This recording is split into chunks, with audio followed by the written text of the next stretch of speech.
समस्त praise the Lord. आज जीवंत प्रतिज्ञायुक्त वाक्य आम देखिजा जेसाया 25 तार 4।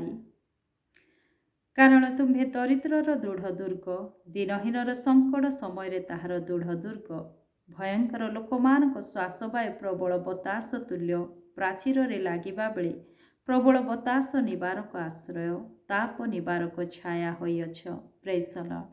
आज वाक्य आम उत्तम विषय देखु।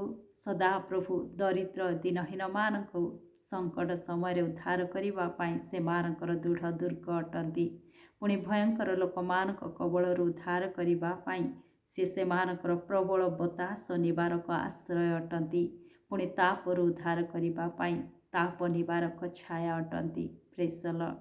आज आम दरिद्र दिनहीन बोली निजको दुख मन करवा नहीं। कारण परमेश्वर वाक्य दाऊद मध्य कहती मु दरिद्र दिनहीन हेले सुधा सदा प्रभु मोहर प्रार्थना तुच्छ करना।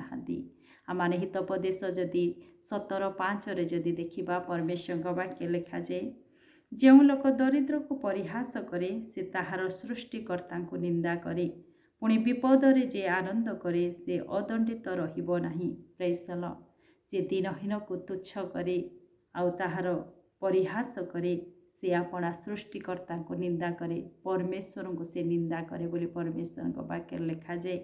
पुणी विपद दिन में जदि जे आनंद करिबो परमेश्वर ताहाको दंड देबे बोली मध्य परमेश्वर को वाक्य लिखा जाए। हितोपदेश 14 तार 31 रे मध्य प्रभु को वाक्य लिखा जाए जो लोक दिनहीन प्रति उपद्रव करे से ताहार सृष्टिकर्ता को निंदा करे पुणी जे दरिद्र को दया करे से ताहाको आदर करे। Praise the Lord. एठारे मध्य आमारे देखु जे दिनहीन को उपद्रव करे से अपना सृष्टिकर्ता को निंदा करे। जदि दिनहीन को बा दरिद्र को जे दया करे से ताहाको आदर करे। तेणु दिनहीन दरिद्र हेले सुधा सदा प्रभु से दिनहीन आ दरिद्र को प्रेम करती। आज ताहाको से सर्वसंकट उद्धार करने ताहार दृढ़ दुर्ग अटंती।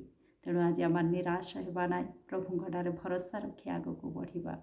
प्रभु ये वाक्य दे मत आपन को आशीर्वाद करंतु।